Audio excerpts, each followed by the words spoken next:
Alerte rouge, il reste quelques jours pour finaliser votre déclaration d'impôt. Et je pense qu'il y a des points à vérifier, des points essentiels afin que vous puissiez payer le moins d'impôts possible. Vous êtes sur la chaîne Finance Scénique, la chaîne qui parle d'investissement mais aussi de mode de vie, puisque l'investissement ce n'est pas seulement des chiffres, mais c'est aussi une manière de vivre. Alors, donc en ce qui concerne cette vidéo, pour moi, il est important de faire donc cette vidéo et on va partir sur ma base. Alors bien sûr, je ne vais pas donner d'informations, comment dire, tout simplement privées. Donc je ne vais pas tout simplement faire une capture d'écran de ma déclaration d'impôt, bien sûr. Mais je peux vous donner les chiffres que j'ai déclarés, tout simplement. Voilà. Et donc, je vous rappelle que je suis, que j'ai investi, alors, sur 3 courtiers étrangers, Bucks, Trading 212 et Trade Republic, et j'ai investi aussi sur Realty, qui est une plateforme qui permet d'investir dans l'immobilier fractionné grâce aux cryptoactifs. Je me suis aidé de ChatGPT.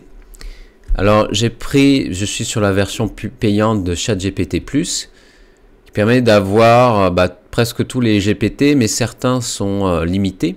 Je vous conseille d'utiliser le modèle de GPT O3 qui permet d'avoir une utilisation de raisonnement avancé. Ce que j'ai fait, tout simplement, je faisais des captures d'écran pour chaque page et je lui disais: est-ce que c'est bien ou pas ma déclaration? Y a-t-il des choses que je puisse rajouter? Et donc, il a corrigé, etc. Il peut faire des erreurs, mais n'hésitez pas à lui dire et il va se corriger. Voilà, c'est tout. Petit aparté. Dans les dividendes étrangers, j'ai déclaré 138 € net de dividendes américains, 24 € de dividendes allemands, 25 € de dividendes hollandais, 8 € net irlandais et 9 € net luxembourgeois. Et donc, j'ai eu un crédit d'impôt étranger en tout de 29 €. Et j'en parlerai plus tard puisque je pense que c'est essentiel et peut-être qu'il y a des gens qui l'oublient, surtout des gens qui débutent la déclaration d'impôt et surtout des gens qui débutent l'investissement. Et je pense que ça peut, être une bonne façon de, d'amortir la paye qu'on va avoir après, enfin plutôt la douche froide, si je puis dire. Ensuite, il y a la plus-value nette. Bon, c'est plus-value, c'est pas du tout les dividendes, c'est quand on vend un titre, soit on a fait soit l'action a augmenté, soit l'action a diminué. Donc j'ai fait 5 € parce que il faut savoir que moi je vends à perte parce que moi je vends des actions qui au bout d'un moment ne sont plus bonnes pour moi. Donc moi je m'en fiche de faire une plus-value. Moi je suis sur une longue durée. Et si je vends par exemple une action qui a fait une plus-value énorme, par exemple celle d'Nvidia, je vais douiller. Je vais suer de part et d'autre de mon corps. Enfin, je ne vais pas vous faire un dessin, mais je vais suer. Voilà. Et ensuite, les micros fonciers, c'est 4 € sur Realty. Alors, j'ai commencé à investir en mars 2024. C'est un petit peu normal d'avoir ce genre de montant. Mais je vais expliquer pourquoi c'est si peu.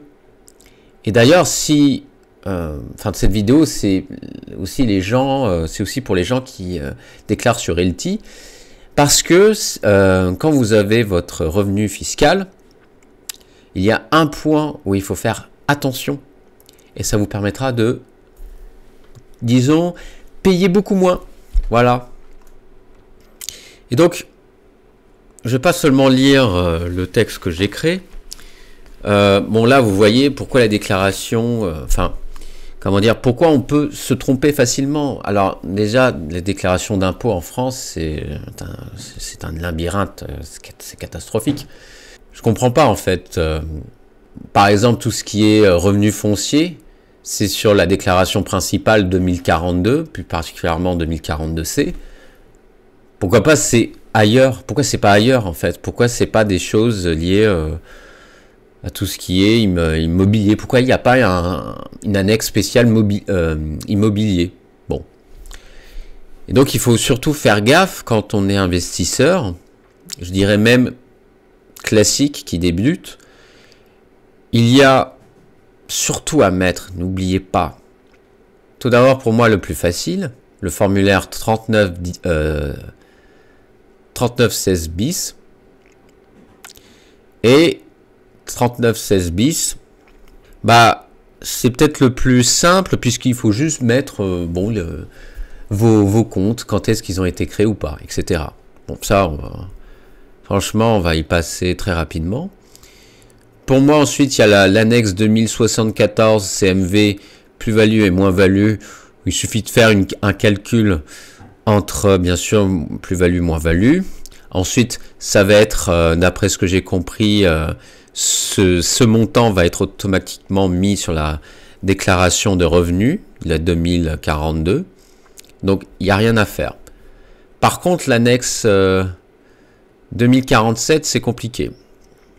C'est compliqué parce que, pourquoi j'ai mis les dividendes étrangers par pays? Bah voilà, en fait, c'est ça le truc. C'est qu'il faut, après conversion et après retenue d'impôt, il faut mettre les dividendes nets par pays. Donc, les solutions précises à appliquer. Donc là, on va commencer, 2047, bien sûr, les revenus étrangers. Alors, les revenus étrangers, hein, c'est les dividendes. Mais ça peut être aussi les intérêts. Après, les intérêts, c'est un peu plus facile. Dans mon cas, j'ai eu pas beaucoup d'intérêts. Mais bon. Donc, il faut remplir la colonne 203, montant net des dividendes reçus. Voilà, 195 € total. Ensuite, colonne 204, taux plafond des conventions fiscales, qui vous permet en fait d'avoir, d'éviter, pas d'avoir, excusez-moi, mais d'éviter tout simplement la double imposition. Donc c'est taux plafonné selon les conventions fiscales, 15% aux USA, Allemagne, Pays-Bas, etc. Dans les pays tels que le Luxembourg, il n'y en a pas. Et donc ça permet, après l'abattement fiscal, d'avoir la colonne 206, impôts déjà payés. Enfin, pardon. Ça permet d'avoir un crédit d'impôt et qui est reporté sur la case 8VL sur votre déclaration principale, la 2042C. Et donc, il ne faut pas oublier aussi l'abattement de 40%. Voilà. Ensuite, l'annexe 2074, c'est les plus-values et moins-values. C'est déclarer soigneusement les plus-values, etc. Si vous pouvez déclarer des moins-values, plus-values lors de vos années antérieures, vous pouvez. Personnellement, moi, je n'omets pas en fait des moins-values, plus-values en fait. Je sais pas, j'aime pas trop cette idée de pas payer mes dettes, si je puis dire. Je peux me permettre parce que je suis... Après, l'annexe 3916 bis. Bien sûr, il faut déclarer, même si vous avez un moment fermé votre compte au bout de l'année. Et même si vous n'avez pas fait, c'est pas eu de dividende, par exemple Trade Republic, vu que c'est un compte où j'investis pas beaucoup, c'est un compte courant en fait, si je puis dire. Même si j'ai pas eu véritablement de dividende, il faut quand même le déclarer. Voilà. Et donc, vérifiez que la case 8UU de la 2042C est cochée, indiquant que vous avez bien joint cette annexe. Et enfin, on va voir pour les autres trucs. Il faut déclarer vos sommes de vos revenus fonciers. Moi, j'ai eu 4 € de Realty. Pourquoi? Parce que la plupart des logements que j'ai, c'est des remboursements de capitaux. Ce ne sont pas vraiment des loyers. Bon, certes, c'est des loyers dans le sens classique, mais c'est plus des obligations déguisées. Et par miracle, je sais pas, enfin, je crois que franchement, j'ai pas lu les conditions d'utilisation qui sont indiquées tout en petit. Et c'est pour ça que j'ai pas beaucoup. Moi, je pensais déclarer 36 euros. Et je déclare que 4 euros. Bon, là, j'ai reçu une pension alimentaire. Bon, bah écoutez, par contre, au bout d'un moment, n'ayez pas de pension alimentaire, même si c'est vos parents qui veulent vous faire plaisir, non. Non, parce que ça coûte cher. J'ai fait des dons, 20, 10 euros pour rénovation de plusieurs églises.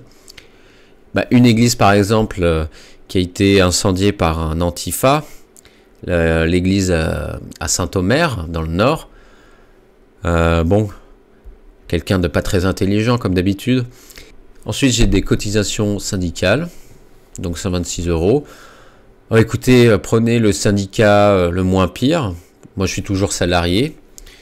Et le crédit d'impôt étranger, les 29 euros qu'on a vus sur 2047, excusez-moi.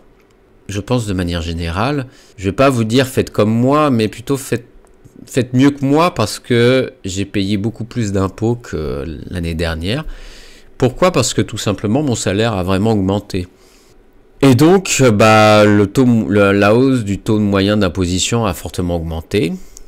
Je suis vraiment dans un autre palier fiscal. Il y a les réductions et les crédits d'impôt qui sont modestes par rapport à cette augmentation. Ça, comment dire, empêche une nette baisse de l'impôt que je dois payer en fait. Voilà, bah, n'hésitez pas à commenter, à activer la cloche de notification. J'ai, comment dire, un lien Moning qui permet de synchroniser vos portefeuilles, le lien Realty qui permet d'investir dans l'immobilier grâce aux crypto actifs. Et vous pouvez me suivre sur le réseau social X. Voilà, bah écoutez, je vous souhaite une bonne journée. Ciao.